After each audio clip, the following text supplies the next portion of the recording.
ఓం నమ శివాయ. అందరికీ నమస్కారం అండి. ఈరోజు ఈ వీడియో ద్వారా తులా రాశి వారి యొక్క జాతక ఫలితాల గురించి తెలుసుకుందాం. వీరి యొక్క జీవితానికి సంబంధించినటువంటి ప్రధానమైనటువంటి అంశాలు ఏమిటి, అదేవిధంగా 2025 సంవత్సరం ఆగస్టు నెల 24వ తేదీ ఆదివారం జాతక ఫలితాలు ఈ యొక్క రాశి వారికి ఏ విధంగా ఉండబోతున్నాయి, రేపటి రోజున మీ యొక్క జీవితానికి సంబంధించినటువంటి ప్రతి రహస్యము కూడా బయటపడబోతుంది. నిజాలు తెలిస్తే మీరు అయితే ఖచ్చితంగా ఆశ్చర్యపోక తప్పదు. మీ యొక్క గ్రహస్థితిని అనుసరించి ఎటువంటి ప్రతికూలతలు అనేవి మీరు పొందుకోబోతున్నారు, ముఖ్యంగా ఈ యొక్క రాశి వారికి సంబంధించినటువంటి ఏ రహస్యము అనేది బయటపడబోతుంది, అదేవిధంగా రేపటి రోజున ఎటువంటి ప్రతికూలతలు ఎటువంటి అనుకూలతలు మీకు ఉండబోతున్నాయి, మీకు ఏ దేవతారాధన మేలు చేస్తుంది, ఇటువంటి పూర్తి అంశాలన్నీ కూడా ఇప్పుడు ఈ వీడియో ద్వారా వివరంగా తెలుసుకుందామండి. మా వీడియో మీకు నచ్చినైతే ఒక చిన్న లైక్ చేసి సపోర్ట్ చేయండి. అలాగే మన ఛానల్ ఎవరైనా కొత్తగా చూసినటువంటి వారు ఉంటే మా ఛానల్ అయితే సబ్స్క్రైబ్ చేసుకోండి. ప్రతి ఒక్కరి జీవితంలో సమస్యలు అనేవి సర్వసాధారణం కదండి. సమస్యలతో బాధపడుతూ ఎక్కడెక్కడ జ్యోతిష్యం చెప్పించుకొని నిరాశ చెందినటువంటి వ్యక్తులు చాలామంది ఉండుంటారు కదా. అటువంటి వారి అందరికీ కూడా శ్రీ షిరిడి సాయిబాబా వారి ఆశీస్సులతో జ్యోతిష్యం చెప్పబడినండి. గురువుగారు సుబ్రహ్మణ్యం రాజు గారు. మనం ఎక్కడున్నా కూడా ఒక చిన్న ఫోన్ కాల్ ద్వారానే గురువుగారిని సంప్రదించవచ్చు అండి. అది మీకు ఏ సమస్య అయినా కావచ్చు, చక్కగా పరిష్కార మార్గాన్ని ఇట్టే మనకు తెలియపరుస్తారు. గురువుగారి కాంటాక్ట్ నెంబర్ వచ్చేసి 8639494958. చాలా నమ్మకమైనటువంటి గురువుగారు అండి. మీకు ముఖ కవకిలలు, ఫోటో, గోత్రము ఆధారంగానే మనం ఒక చిన్న ఫోన్ కాల్ ద్వారా గురువుగారిని సంప్రదించి మనకున్నటువంటి సమస్యల చిక్కుల నుండి అయితే ఖచ్చితంగా బయటపడగలగవచ్చు. అది ఏ సమస్య అయినా కావచ్చు, ప్రేమ, పెళ్లి, ఉద్యోగం, రాజకీయం, విదేశీ ప్రయాణం, ధననికర లేకపోవడం, భార్యాభర్తల మధ్య గొడవలు, ఎటువంటి సమస్యలకైనా కానీ గురువుగారు అయితే ఒక చక్కని మార్గాన్ని మనకు తెలియపరిచి మనకున్నటువంటి సమస్యల నుండి మనం బయటపడేస్తాం. ఇక ముఖ్యంగా వివరాలకు వస్తే కనుక తులా రాశి అనేది రాశిచక్రంలోని 7వ రాశి. చిత్తా నక్షత్రం 3-4 పాదాలు, స్వాతి నక్షత్రం 1-2-3-4 పాదాలు, విశాఖ నక్షత్రం 1-2-3 పాదాల్లో జన్మించిన వారు ఈ యొక్క తులారాశి పరిధిలోకి వస్తారు. ఈ యొక్క తులారాశి వారికి అధిపతి శుక్రుడు. ముందుగా వీరి యొక్క వ్యక్తిత్వాన్ని కనుక మనం గమనించినట్లయితే ఈ యొక్క రాశివారు కార్యదక్షతను, కార్యదీక్షతను అధికంగా కలిగి ఉంటారు. ఏది ఏమైనా కానీ ముఖ్యమైనటువంటి నిర్ణయాలు అనేవి తీసుకోబోయే ముందు మంచి చెడును ఆలోచించిన తర్వాతే 1-2 సార్లు ఆలోచించి ఏదైనా కానీ మొదలు పెడతారు. అలాగే ముఖ్యమైనటువంటి నిర్ణయాలు తీసుకోవడంలో వీరికి వీరే సాటి అని చెప్పుకోవచ్చు. ఎందుకంటే వీరిలో తొందరపాటుతనము అనేది ఉండదు. కాబట్టి ఏ నిర్ణయము అయినా కానీ వీళ్లకు మంచి ఫలితాలను అయితే ఇస్తుంది. మీరు ఇతరులను కష్టాల్లో ఉంటే మాత్రం అస్సలు ఖచ్చితంగా సహాయము అనేది చేసే తీరుతారు అని చెప్పాలి. బంధానికి, అనుబంధానికి ఎక్కువగా ప్రాధాన్యతను ఇస్తూ ఉంటారు. ఇక ఈ యొక్క రాశివారు ఎదుటి వాళ్ళ నుంచి ఏదైనా సహాయం పొందితే దాన్ని జీవితాంతము అంతా కూడా గుర్తుపెట్టుకుంటూ ఉంటారు. అలాగే వీరికి ఏ అంశంలోనైనా సరే, ఏ విధంగా అయినా కానీ ఎప్పుడూ కూడా సహాయపడాలి అని ఎప్పుడూ కూడా ఎదురు చూస్తూ ఉంటారు. ఇలాంటి గొప్ప లక్షణము, మంచి మనస్తత్వాన్ని ఈ యొక్క రాశివారు కలిగి ఉంటారు. ఇక ఈ యొక్క రాశివారి జీవితంలో కొత్త స్నేహాలు ఎక్కువగా ఉంటాయి. కొంత పరిచయాలు అనేవి ఎప్పటికైనా కానీ పాత స్నేహితులను, పాత బంధువులను, అలాగే వీరికి సహాయం చేసినటువంటి వారిని ఏ మాత్రము కూడా అస్సలు మర్చిపోరు అనే చెప్పాలి. అలాగే తమ యొక్క బంధాలను కాపాడుకోవడం కోసం ఎంత దూరమైనా వెళ్తారు ఈ యొక్క రాశివారు. తమ యొక్క కుటుంబ సభ్యులను, తల్లిదండ్రులను కూడా అమితంగా ప్రేమిస్తారు. అయితే అమితంగా ప్రేమించినటువంటి వారి చేతుల్లోనే మోసపోయేటువంటి అవకాశాలు కూడా అధికంగా ఉంటాయి.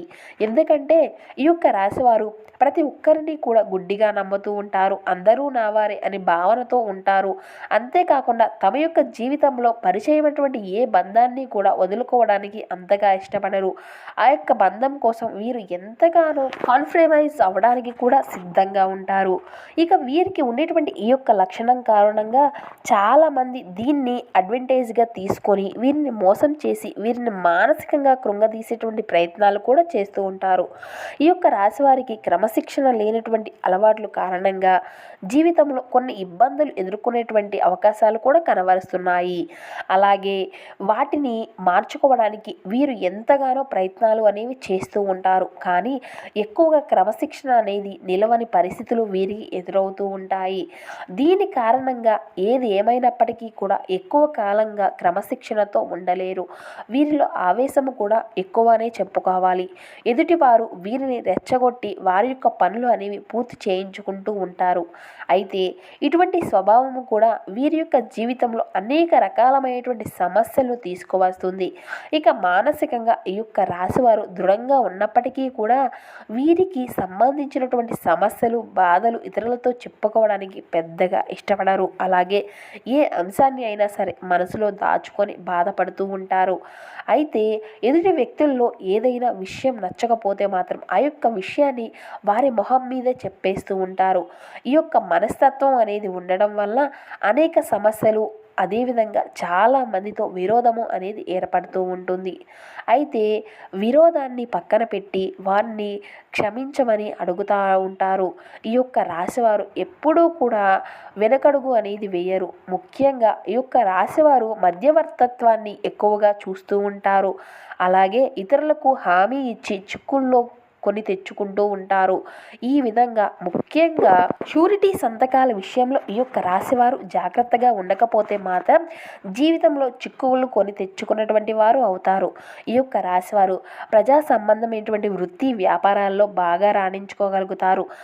విచిత్రమైనటువంటి వ్యాపారాలు చేసి అనుభవాన్ని కలిగి ఉంటారు. అయితే వీరికి ఎప్పటి నుంచో వీరి యొక్క జీవితానికి సంబంధించినటువంటి ఎవరికీ చెప్పనటువంటి ఒక రహస్యం అయితే ఇప్పుడు బయటపడబోతుంది. ఇటువంటి ఒక రహస్యమైనటువంటి వార్త ఇప్పుడు బయటకు వచ్చేటువంటి అవకాశం అయితే కనిపిస్తుంది. దీనివల్ల మానసికంగా ఆందోళనకు గురయ్యేటువంటి అంశాలు అయితే రేపటి రోజున కనబరుస్తున్నాయి. వీరి యొక్క జీవితానికి సంబంధించినటువంటి ఒక రహస్యం ఇప్పటి వరకు ఎవరికీ చెప్పనిది ఈ సమయంలో బయటపడబోతుంది. అది ముఖ్యంగా మీ యొక్క ప్రేమ జీవితానికి సంబంధించినటువంటి ఉండవచ్చు, లేదంటే మీ యొక్క జీవితంలో చేసినటువంటి పొరపాట్లకు సంబంధించినటువంటి అంశంగా ఉండవచ్చు, లేదా మీ యొక్క జీవిత భాగస్వామి దగ్గర మీరు దాచినటువంటి విషయము అయి ఉండవచ్చు. ఈ విషయంలో ఈ సమయంలో బయటకు రాబోతున్నాయి. ముఖ్యంగా మీరు ఏ తప్పు చేయకపోయినా ఈ సమయంలో కొన్ని ఆరోపణలు ఎదుర్కోవాల్సి ఉంటుంది.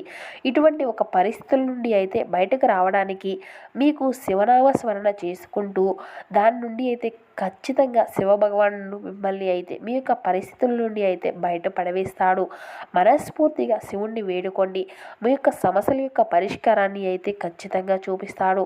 కొంతమంది వారి యొక్క జీవితానికి సంబంధించినటువంటి గతంలో చేసినటువంటి పొరపాట్లు కానివ్వండి, లేదంటే గతానికి సంబంధించినటువంటి కొన్ని ముఖ్యమైనటువంటి అంశాలు కానివ్వండి, ఈ విధంగా దాచిపెట్టి ఉంటారు కదా.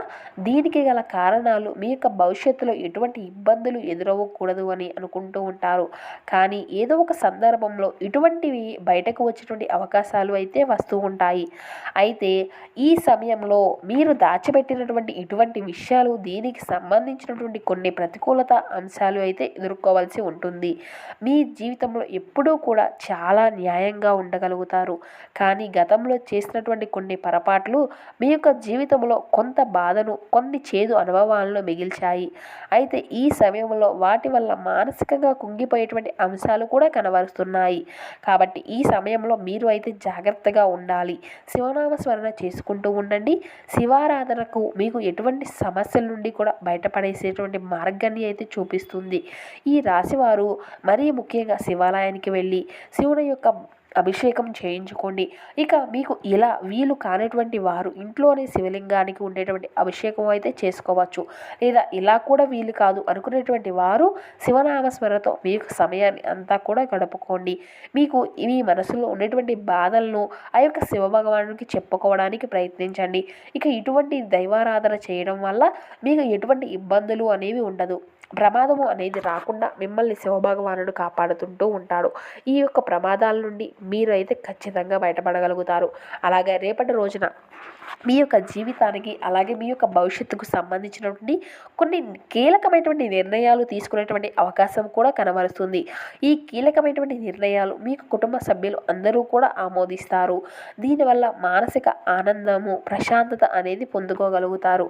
మీరు మీ యొక్క జీవితానికి సంబంధించినటువంటి చాలా కీలకమైనటువంటి అంశంగా మారనుంది. ఇక ఈ సమయంలో మీరు యొక్క శివారాధనతో పాటు విష్ణు సహస్రనామాలను కూడా పఠించండి లేదా వినడానికి అన్నా ప్రయత్నించండి. మీకు ఉన్నంతలో పేదలకు అన్నదానము అనేది చేయండి. లేనటువంటి వారు మీకు ఉన్నంతలోనే సహాయము అనేది చేయండి. మూగజీవులకు తాగడానికి నీరు, తినడానికి ఆహారాన్ని ఏర్పాటు చేయండి. ఈ విధంగా చేసినట్లయితే మీ యొక్క జీవితంలో ఎటువంటి ప్రమాదాలు అనేవి మీ యొక్క దరికి చేరకుండా ఉంటాయి. మీరు చేసినటువంటి పుణ్యకర్మాలు కావచ్చు, లేదంటే మీ యొక్క ఫలితాన్ని అయితే ఖచ్చితంగా పొందుకుంటారు. సో చూసారు కదండి, ఈ వీడియో మీకు నచ్చితే ప్లీజ్ ఒక చిన్న లైక్ చేసి మమ్మల్ని సపోర్ట్ చేయడం మాత్రం అసలు మర్చిపోకండి. Thank you for watching.